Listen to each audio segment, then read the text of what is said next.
네, 이강민의 잡지사 1호로 8번째 페이지 정민재 대중음악평론가와 함께합니다. 어서 오십시오. 네, 안녕하세요. 정민재입니다. 시간이 참 빠릅니다. 대한민국 가요계 10대 순간이 어느덧 오늘이 마지막 시간이에요. 네.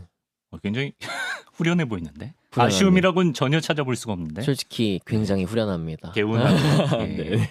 털어낼 수 있겠다. 예. 잘 마친 것 같아서 아직 하나 남았지만 오늘 남았지만 유종의 미를 오늘. 네. 그동안 뭐 우리가 이 시리즈 함께하면서 K-팝, 발라드, 인디 음악, 가요제 이야기, 우리 대중음악사를 이루는 어떤 핵심적인 요소들을 골고루 이렇게 소개해 주셨는데, 네. 하지만 오늘은 이제 마지막 시간을 위해서 그동안 정평이 아끼고 아껴둔 그런 또 보석 같은 이야기가 있지 않겠습니까? 네, 참 중요한 얘기인데요. 네. 우리가 막 했던 얘기들의 어떤 흐름을 쭉 거슬러 올라가면은 이 음악이라는 게 음악 산업으로 거듭나는 그런 계기 또 어떤 결정적인 뭐 가수, 작품이 있었을 거란 말이죠. 어떤 가수일 것 같으세요? 혹시 생각하면은? 음악 산업을 만든 계기가 된 가수. 그러니까 지금 우리가 그동안 봤던 H.O.T, 네네. 서태지, 조용필, 이문세 이런 레전드들도 이 가수가 없었다면 그렇죠. 음반 산업을 할 수 없었을 것이다.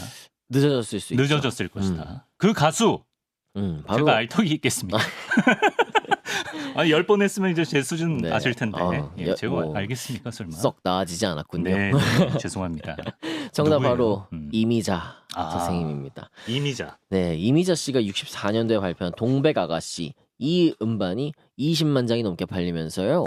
해방 이후 최고의 히트곡이었다. 그런 얘기를 했어요. 64년도에 20만 네, 장. 20만 장이면은 네. 그 당시 아주 최정상급 가수 뭐 한명숙 씨 이런 분들이 3만 장에서 5만 장 정도가 나갔대요. 이것도 어마어마한 수치인데 네. 20만 장이면은 지금 엄청난 거죠. 적어도 4배 이상은 되는 거잖아요. 네. 그러다 보니 얼마나 이 동백아가씨의 열풍이 대단했는지 알 수 있는데 이 동백아가씨가 35주 동안 1위를 했고요. 이미자 씨가 네. 이런 표현을 썼더라고요. 우리 가수로는 최초로 마이카 가수가 됐다. 마이카 가수라 하면 차에서 승용차를 샀다, 구매했다. 왜냐면 이때는 이제 음반 판 돈으로 네네 승용차가 있을 때가 아니잖아요. 예, 지금 예. 뭐 1가정 2차량 뭐 이런 시대지만은 네네. 우리 가수 중에서 최초로 개인 승용차를 구매한 가수가 이미자 씨. 지금으로 치면 이제 음원 수익으로 스포츠카 뽑았다. 그렇죠, 이런 그렇죠. 느낌이네요. 네네. 예. 그래서 그 정도로 이미자 열풍이 대단했는데 오늘 주인공은 앞서서 또 얘기도 했지만 이 이미자 동백아가씨와 같은 해에 데뷔곡을 낸 그런 인물입니다. 근데 그 당시엔 이제 동백아가씨와 이미자 열풍의 빛을 이제 못 봤지만 네. 좀 가려서 훗날 우리 대중음악의 전설로 남는 바로 신중현 씨죠. 뭐 수식어가 아주 화려한 분이죠. 한국 락의 대부, 우리 대중음악의 토대를 마련한 인물. 정말 위대한 수식어가 붙을 정도로 엄청난 발자취를 남긴 신중현 씨를 오늘 정평과 함께 살펴보겠습니다. 그런데 오늘 마지막 시간에 그 대마초 파동 얘기해 주신다고 하지 않았나요? 그렇죠. 또 신중현 선생님 얘기를 하면서 이분이 겪은 고초를 얘기할 때 대마초 파동 얘기를 꼭 하게 되는데요. 그 얘기도 마지막에 좀 덧붙여서 하겠습니다. 좋습니다. 자, 말씀드린 대로 뭐 한국 락의 대부 이런 수식어가 가장 좀 익숙한데 네. 그럼 뭐 신중현 씨가 우리나라 최초의 뭐 락 앨범을 냈다든지 좀 시초격인 건가요? 시초격이지만 아주 최초라고 하지는 않습니다. 왜냐면은 최초의 락 밴드 앨범은요 같은 해에 나오긴 했어요. 몇 개월 차이. 네. 64년 7월에 나온 키보이스의 1집이 있었습니다. 이 팀 한국의 비틀즈를 표방했던 팀이었고, 근데 이제 이 키보이스의 1집은 전문 작곡가의 곡 그리고 커버 노래들 그런 곡들로 채워졌어요. 그래서 비틀즈의 아주 빅 히트송이었던 I Wanna Hold Your Hand 이 노래를 그녀 손목 잡고 싶네 이렇게 번안을 해서 실었었죠. 정직한 번역이에요. 완전히 1대1 직역 해가지고 그녀 손목 잡고 싶네. 그녀 손목 잡고 싶네. 이거 성문 그 문법 책에 들어가도 돼요. 1대1이죠. 예. 그런 곡이 이제 실렸던 앨범인데요. 신중현 씨의 밴드 신중현의 에드 포. 그러니까는 이때 표현으로는 에드 호어입니다. 호어. 포. 에드 호. 호인데요. 이 음반에는 그렇게 써 있어요. 에드 호. 에드 호. 히읗에다가 워. 그럼 우리도 에드 호라고 해야 되나요? 저는 그 원문 좀 네, 해주자 그런 주의라서 Add Add for. for, 예, Add 알겠습니다. Her 24년 12월에 나옵니다. 네. 근데 이 앨범은 신중현 씨의 창작곡으로만 채워진 앨범이었어요. 그러니까는 국내 최초의 락 밴드 앨범은 키보이스지만 네. 국내 최초의 창작 락 앨범은 바로 이 Add For였습니다. 아하, 그렇군요. 네. 내 속을 태우는구려 이런 곡이 수록돼 있다고 하는데 그리고 빗속의 연인도 있었고요. 네, 제목이 굉장히 좀 느낌이 오네요. 느낌이 네, 있죠. 노래 모르지만. 그러니까 제목만 들었을 때도 우리 감수성이 있는데 또 음악적으로는 락 음악 또 약간 우리 음악도 섞여 있는 참 하이브리드 앨범이었죠. 하이브리드다. 근데 이런 대단한 앨범이 그 정식 스튜디오라고도 할 수 없는 아주 열악한 공간에서 만들어졌다고. 네, 그러니까 뭐 이 당시에는 국내 환경이 워낙 안 좋았기 때문에 네. 들어보니까 마이크 하나를 이제 멤버들이 둘러싸고 녹음을 했대요. 릴 테이프 하나 연결이 돼 있고. 네. 그래서 누구 하나 틀리면은 그냥 처음부터 다시 해야 되는 그런 상황이었는데 예. 그런데도 어마어마한 연습량 덕분에 네. 14곡을 그냥 한 테이크에 쭉 녹음을 했다고 합니다. 한 큐에 네. 14곡을 이 정도면 그냥 뭐 전설적이죠. 살짝 틀린 거 좀 넘어간 거 아닐까요? 그럴 수도 있습니다. 그럴 수도 있다. 이 정도는 넘어가자 이러면서. 근데 또 이런 열악한 환경에서 대단한 거거든요. 그게 정말 겨우겨우 만들어진 앨범이 반응이 좀 좋아야 될 텐데 어땠습니까? 사실 대중의 반응은 뭐 거의 없다시피 했어요. 그래요? 그래서 신중현 씨도 이때를 돌아보면은 대중의 반응은 뭐 느껴지는 게 없었다.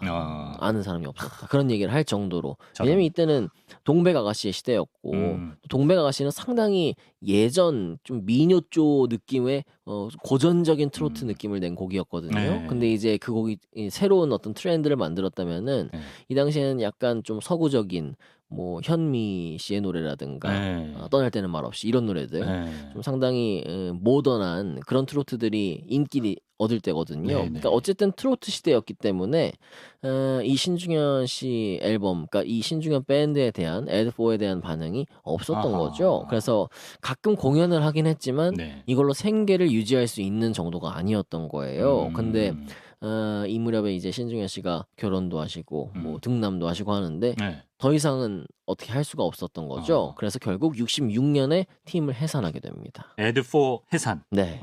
그럼 그 뒤로는 신중현 씨 뭐 하십니까? 어떻게 좀 각고의 노력을 해서 어떻게든 밴드로 다시 일어서려고 정말 많은 팀을 결성했다가 해산하는 그런 과정들이 있었어요. 그래서 지금 보니까 조커스, 블루즈 테트, 덩키스, 퀘션스는 questions인데 퀘션스 이렇게 썼습니다. 표기를. 네네. 신중현 오케스트라, 신중현 고고 캄보, 신중현과 더 맨. 엄청 많이 하셨네. 와, 근데 잘된 팀이 하나도 없었어요.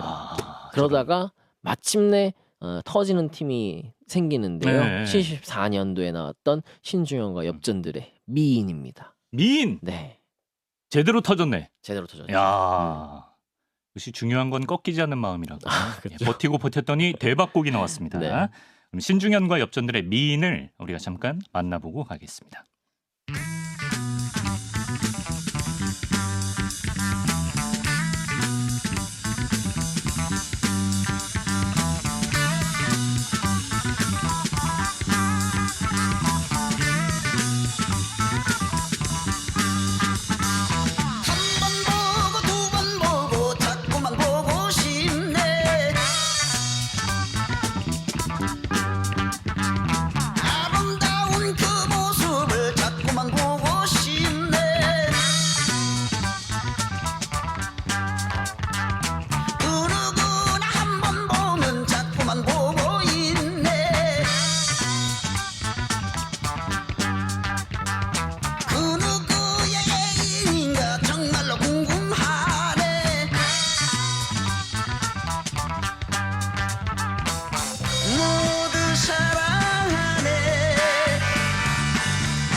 네, 부르의 명곡 미인 함께 들었습니다. 또 이제 제 나이 때 분들이라면 그 울랄라 세션의 미인 무대를 기억하는 분들도 굉장히 많이 계실 것 같고요. 근데 이 밴드 이름이 신중현과 엽전들. 우리가 뭐 누구누구와 뭐 이런 그룹명은 많이 그동안 봤지만 엽전들 굉장히 유니크한 이름을 갖고 있어요. 어쨌든 어감에서 알 수 있듯이 음. 뭐 신중현과 뭐 고급 세단 이런 게 아니잖아요. 굉장히 서민적이고 네네. 우리 삶과 좀 밀접해 있고 이런 예. 이름이란 말이에요. 그쵸. 예. 신중의 엽전들은 73년도 결성됐는데 5인조로 출발을 했다가 이 앨범 낼 쯤엔 3인조로 이제 개편을 합니다. 네. 그래서 이남희 씨 베이스를 쳤던 그리고 김호식 씨 드럼을 쳤던 멤버 음. 이렇게 3인조가 되는데 네. 신중현 씨가 이때는 사이키델릭 사운드에 굉장히 매료가 돼 있던 시절이에요. 아. 이게 영미 락 흐름에서도 60년대 말 70년대 초 이때는 사이키델릭 흐름이 대단했는데 네네. 그래서 이 사이키델릭 사운드를 내기 위해서 6개월간 합숙을 하면서 1집을 녹음했다고 합숙 훈련을 했군요. 네, 합니다. 예. 예. 그래서 이제 74년 앨범이 나왔을 때는 에드4로 데뷔하고 나서 10년이 흐른 그런 시점이었는데 사실 이때 신중현 씨가 그렇게 히트곡도 없었고 네. 뭐 어쨌든 자신의 명의로 성공하지는 않았는데 이 이름은 굉장히 알려져 있었어요. 그래서 그래요? 방송 나왔을 때도 방송에서 소개를 할 때도 우리 음악계에 한 획을 그은 뮤지션입니다. 이미 뭐 이런 이때부터? 네, 예. 소개를 할 정도로 예. 그 이유는 이제 좀 얘기를 뒤에서 할 텐데 그렇습니까? 네네. 어쨌든 이 신중현이라는 이름이 잘 알려진 거에 비해서 근데 유명곡은 없다, 히트곡은 없다 이런 얘기를 항상 했었는데 네네. 마침내 미인이 터지면서 동백아가씨 이후에 최대의 가요 히트다 그런 얘기를 했었고요. 예. 이때 우리 인구가 한 3천만 정도였어요. 그러니까는 네. 3천만의 가요라는 표현을 썼습니다. 예. 그러니까 그 정도의 어떤 히트곡이었던 거죠. 보통 3천만이라는 수식어가 붙을 때는 음. 결의 정도는 나오죠. 네, 3천만의 가요. 네. 야, 엄청납니다, 정말. 그리고 이 미인이 조금 전에 이제 들어서 또 느끼셨겠지만 그 신중현 씨가 오랫동안 추구했던 그 서구 락과 우리 국악의 완벽한 콜라보다 이런 평가를 받는다고. 네, 그러니까 서구의 락 음악을 하면서도 어떤 우리 국악의 단조 오음계로 곡을 쓰고 또 이 락 음악의 핵심이라는 거는 결국 기타 리프거든요. 근데 이 기타 리프를 약간 우리 검은고나 뭐 가야금 같은 거를 뜯듯이 네. 그런 식의 질감을 냈어요, 소리를. 띵 네. 띠딩 네네네. 띠딩 약간 이런 느낌. 묘사를 예. 너무 잘하시니까 제가 편하네요. 네. 어. 그래서 상당히 충격을 줬고 이게 지금 서구의 락 음악 뭐 연구자들 사이에서도 이 음악을 굉장히 유니크한 음악이라고 평가를 하죠. 네. 그리고 또 뭐 한 번 보고 두 번 보고 자꾸만 보고 싶네. 이 후렴 너무나 쉽고 누구나 따라 부를 수 있는 그런 매력이 있는 코러스잖아요. 그럼요. 예. 그래서 참 많은 인기를 얻으면서 동명의 영화까지 음. 만들어지죠. 네. 신중현 씨가 이미 이때부터 유명했다. 한 획을 그었다는 평가를 받았다는 건 무슨 얘기인가요? 이때 신중현 사단이 있었기 때문인데요. 60년대 후반부터 뭐 펄 시스터즈, 김추자, 김정미, 박인수 이런 분들이 가요계에 등장하면서 많은 사랑도 받았고 히트곡도 나왔는데 대부분이 신중현의 곡과 프로듀싱이었어요. 전부 다. 그래요? 네. 그래서 신중현의 곡이 신중현 이름으로 히트가 되진 않았지만은 네. 이렇게 펄 시스터즈의 빗속의 여인 이게 결국은 신중현 곡을 리메이크한 거거든요. 예, 예. 그러니까 이런 식의 사랑을 많이 받았던 거죠. 최고의 작곡가이자 프로듀서이기도 했다. 그랬죠. 그러니까 신중현 씨가 미8군에서 음악을 시작했기 때문에 네. 상당히 최신 감각에 밝았고 또 음악적인 감이 뛰어나셨고 근데 이제 베트남전 이후에 이 미8군 무대가 좀 축소가 돼요. 네네. 그러면서 많은 연주자들이나 뮤지션들이 월남으로 이제 좀 공연을 하러 가는 상황이 많이 있었죠. 그렇군요. 에드4로 야심차게 출발했지만 지지부진했던 신중현 씨도 결국에는 베트남행을 결정했다고 합니다. 뭐 계약까지 마치고 출국만을 기다리고 있었다는데 그러던 어느 날 사건이 하나 생긴다고요. 오늘 새벽에 네. 레코드 사장이 막 흥분해가지고 문을 두드리더래요. 네. 그래가지고 문을 열었더니 깜짝 놀라서 그때 만들었던 펄 시스터즈 1집 대박 났다고 그러면서 음반 사장이 네. 이 당신이 베트남 가기 위해서 계약한 그 계약금까지 내가 변상할 테니까 가지 말고 여기서 펄 시스터즈 2집까지 만듭시다. 그렇게 해서 이분이 이제 남게 되는 겁니다. 한국에. 물 들어온 김에 노 더 저어야 된다. 네, 그러니까 이때 상황이 어땠냐면 60년대 후반인 건데 네. 동백아가씨 이후에 이미자 씨가 뭐 어마어마한 히트곡들을 줄줄 내면서 가수왕을 계속 차지하고 있었고 전체 레코드 판매 중에서 60% 이상이 이미자 씨 음반이었대요. 그 정도로 이미자의 시대였는데 네. 여기에 균열을 내면서 펄 시스터즈가 떠오르고요. 네. 결국 이듬해에 있었던 시상식에서 이미자 씨를 근소한 차이로 누르면서 가수상을 받습니다. 그래서 뭐 커피 한 잔, 그리고 커피 한 잔이 내 속을 태우는 구려, 이 곡을 커피 한 잔으로 바꾼 거예요. 아, 제목을. 그래요? 네. 어쩐지. 이 노래 중에 네. 나오는 한 구절이 내 속을 태우는 구려죠. 그래가지고 가수상을 받게 되고, 네. 사실 펄시스터즈 이 앨범은요, 신중현 씨가 네. 월남 가기 전에 펄시스터즈 멤버들이 찾아와요. 네. 그래서 좀 음악적인 가르침을 달라. 그래서 소울 음악도 알려주고 어떤 네. 창법, 무대 매너 이런 것들을 사사한 거죠. 그러면서 앨범을 하나 만들었으면 좋겠다. 그런 네. 얘기를 하니까 어차피 월남에 가게 되니까 기념으로 앨범을 하나 남겨놓고 가자. 그런 개념으로 만들었던 앨범인 건데 아주 가볍게 네. 기념으로. 이게 대박이 난 겁니다. 역시 고수는 다릅니다. 약간 좀 추억 만들기 느낌도 있었던 것 같은데 그쵸. 그게 대박이 난 거예요. 가수왕까지 되고. 네네. 아, 그럼 만약 이때 신중현 씨가 그냥 베트남 갔으면은 또 역사가 바뀌었겠네요. 아찔하죠. 아찔할 그러니까 정도. 참 중요한 순간 중에 하나인 것 같아요. 이때 만약에 신중현 씨가 뭐 하루 이틀이라도 며칠이라도 더 빨리 베트남에 가버렸다면 네. 그 이후에 나오는 이 신중현 사단도 없었을 것이고 미인도 아마 나오지 않았을 수도 있죠. 울랄라 세션도 1등 네. 못하고. 그렇죠. 예, 이 예. 나비 효과 아닙니까 이게? 그렇죠, 그렇죠. 네네네. 역시 인생은 타이밍입니다. 아주 때마침 앨범이 잘 떴습니다. 자, 이쯤에서 펄시스터즈의 커피 한 잔 들어보죠.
펄시스터즈의 커피 한 잔 들었습니다.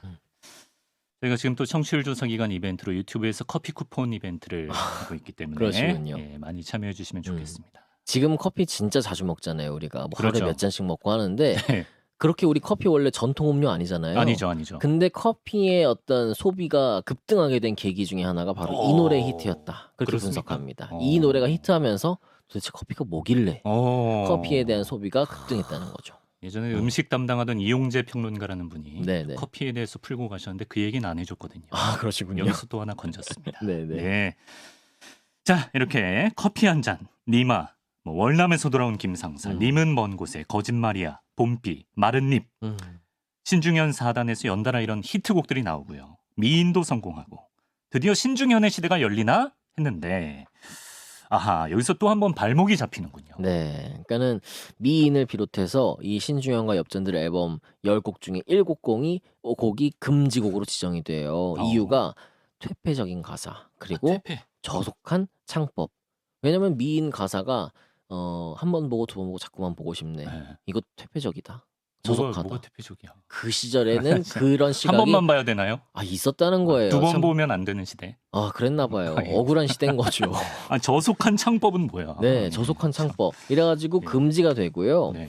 이어서 75년 12월에 대마초 일제 단속이 벌어져요. 그러면서 76년 2월에 이제 문화공보부, 이 당시에 있었던 문화부죠. 네. 여기서 대마초 연예인 명단을 발표했는데 네. 뭐 많은 연예인들 중에서 당대 인기 가수 54명이 여기 들어갑니다. 54명? 네, 윤형주, 이장희, 김추자, 김정호, 김세환, 정훈이, 이미숙 등등등인데 내로를 하는 분들 다 있네. 다 있어요. 네. 근데 주로 락 음악과 통기타 계열이었어요. 아. 정훈이 씨 이런 분들 제외하고서는. 네. 신중현 씨는 근데 그 중에서도 표현 참 네. 대마초 왕초라는 진짜요? 오명이 붙으면서 네. 대마초 공급책으로 지목이 되는 그런 수모를 아, 겪었죠. 심지어 대마초 왕초로 불렸다. 음.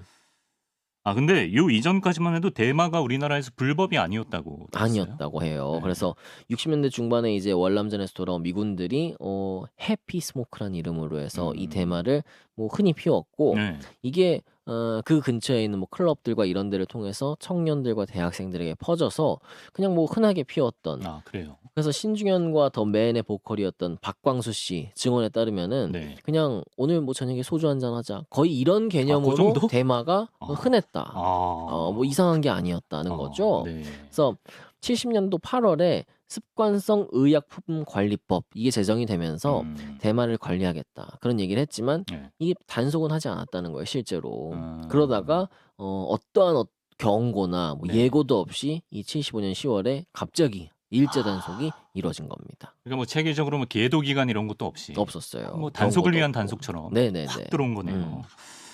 근데 신중현 씨가 뭐 공급책으로 지목된 그래도 뭐 이유가 있을 거 아니에요. 그러니까 집에 대마초가 무더기로 있었대요. 그러니까 그래요? 왜 그랬냐면은 사이키델릭 음악에 한창 빠져 있을 때 네. 사이키델릭 음악이라는 게 결국은 약간 환각적인 그런 음악이기 때문에 네. 실제로 미국에서도 뭐 우드스탁 페스티벌에서 상당한 마약을 했고 그리고 뭐 비틀스 멤버라든지 뭐 엘튼 존 등등 그 당대 롤링스톤스 마찬가지고요. 네. 당대 락 뮤지션들은 그런 마약들에 굉장히 밀접했어요. 네. 그 당시엔 그게 또 굉장히 불법으로 지탄받지도 않았었고. 예.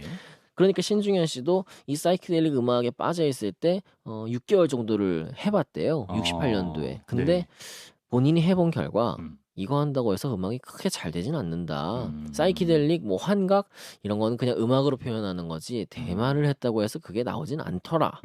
그래서 다신 하지 않았다고 해요. 그래요? 그 이후에. 근데 이제 어쨌든 이분이 활동을 막 했으니까 네. 교류했던 미국인들 뭐 이런 사람들이 오며 가며 그 대마들이 집에 쌓여 있었는데 그거를 이제 발견하게 됐던 거죠. 처리를 안 하고 있다가. 그래도 뭐 대마초 공급책으로 찍혔으면은 뭐 중형 선고 받았을 것 같은데 어떻습니까? 네, 사실 뭐 신중현 씨가 그때 당시에 정부에서 뭐 이미 찍혀 있는 상태였기 때문에 뭐 구속되고 물고문 당하고 물고문을 당했대요. 그래서 뭐 대만 가서 뭐 불어라 뭐 이런 식으로. 그리고 뭐 정신병원 감금되고 뭐 아주 고초를 겪었죠. 네. 그래서 징역 1년에 집행유예 3년. 그러니까는 징역 한 4개월 만에 출소가 됐는데 네. 이미 100여 곡이 금지곡이 됐고 활동 금지도 됐어요. 그러다 그래요? 보니까는 상당한 어려움을 겪었고 네. 그러다 이제 79년 12월 유신 정권이 끝나면서 활동 금지도 풀리게 되는데 네. 사실 이때 당시에 뭐 클럽이나 뭐 업소나 이런 데서 대마가 흔히 있었다는 거잖아요. 네. 근데 유독 이렇게 락 음악 뮤지션들 또 포크 계열 뮤지션들에게 집중 포화가 쏟아진 거는 아무래도 그 군사 정권 시절에 청년들의 음악이잖아요. 결국 락 음악과 통기타 음악은 이런 청년 문화의 기수였던 이 뮤지션들을 좀 꺾어 놓기 위해 그랬던 게 아닌가 하는 의혹을 뭐 물증은 사실 없지만 심리적으로 그렇게 지적하고 있는 거죠. 의심을. 네.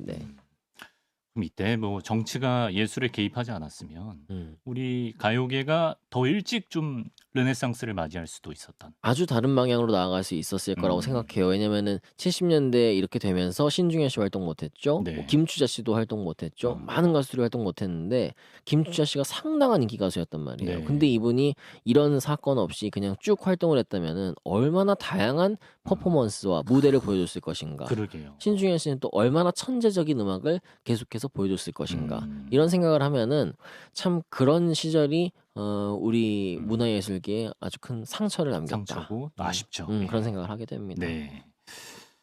자, 이쯤에서 노래 한 곡을 더 들을 텐데, 근데 이 곡은 이선희 씨 노래인데, 아름다운 강산. 이선희 씨 4집에 실려 있는 곡인데 뭐 마지막이라고 리메이크죠? 본인 듣고 싶은 거 아무거나 듣는 건가요? 네. 전혀 아니고 예. 신중현과 더 맨의 72년도 발표곡인데 사실 이 노래에 대한 비하인드 짧게 얘기하면은 그때 당시 군사 정권에서 이 정권을 찬양하는 노래를 만들어라 전화가 왔대요 신중현 씨한테. 그래요? 예. 근데 신중현 씨가 딱 잘라 거절하면서 네. 못 만든다. 대신 이제 우리의 어떤 강산을 찬양하는 그런 곡을 만든 게 아름다운 강산이었는데 네. 그때부터 이 정권과 신중현 씨의 어떤 마찰 그리고 아. 마찰이라기보다는 일반적인 어떤 억압인 거죠. 네. 그런 게 역사가 시작된 거죠. 나름의 좀 우회적인 저항이었네요. 저항이었던 이 거죠. 곡이. 네. 나중에 이선희 씨가 리메이크한 거고요. 리메이크하면서 그때 이제 인기가 더욱 인지도까지 올라가게 되죠. 몰랐네요, 이거는. 그럼 오늘은 원곡으로 만나봐야죠. 네. 신중현과 더맨의 아름다운 강산.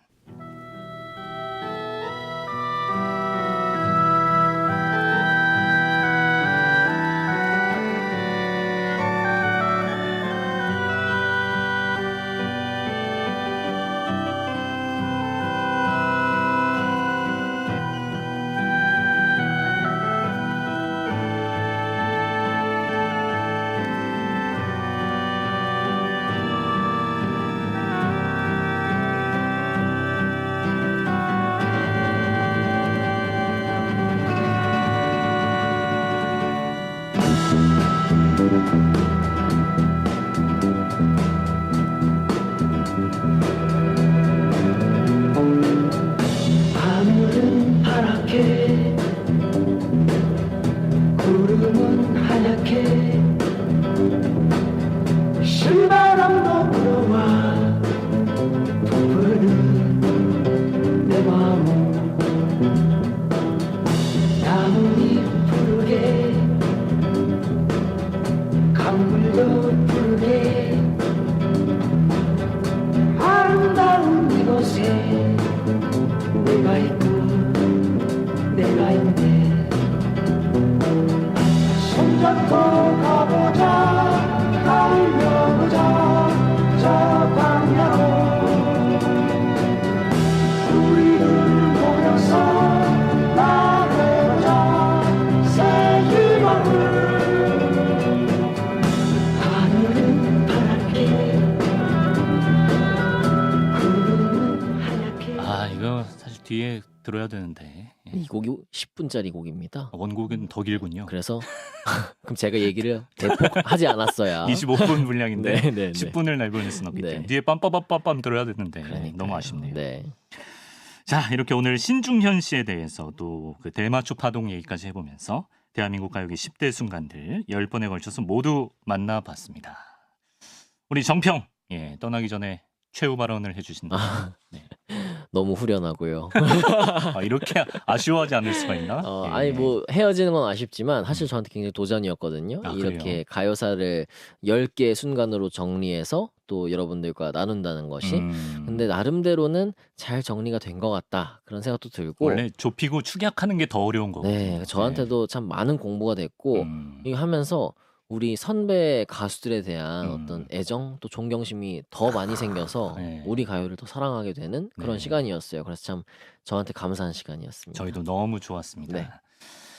정평이 그동안 출연진 평균 나이를 대폭 낮춰주는 역할도 했었는데 다시 또 굉장히 고령화가 될 것 같고요. 네. 앞으로 정평의 목소리가 그리운 구독자분들은 어딜 찾아가면 되나요? 뭐 저의 소셜 미디어나 아. 제가 음악 얘기할 때는 항상 제가 나올 수 있도록 더 음. 부단히 노력해서 많은 분들과 접점을 만들 수 있도록 네. 할 테니까요. 아. 관심 전 진짜 가져주시기 바랍니다. 제가 꿈꾸는 날이 있어요. 네. 정평이 한 2, 30년, 40년 후에도 최고의 대중음악 평론가로 일하면서 지금 제가 즐겨 듣는 음악을 네. 라떼는 마리아 시전하는 그 아 뉴진스 알아? 그죠? 그때는 저도 어엿한 꼰대가 되어서 네, 네. 같이 낄낄댈 수 있는 그때를 뉴진스가 세상을 평정하던 때가 있었다. 이런 얘기를 할 수 있는. 너무 네. 기대됩니다. 네. 다시 뵙길 바라면서 저희 이제 정평의 그 가요계 10대 순간은 유튜브 재생 목록에도 저희가 따로 만들어 놓을 테니까 언제든지 찾아주시면 좋겠습니다. 정민재 평론가 그동안 수고하셨고 감사했습니다. 네, 감사합니다.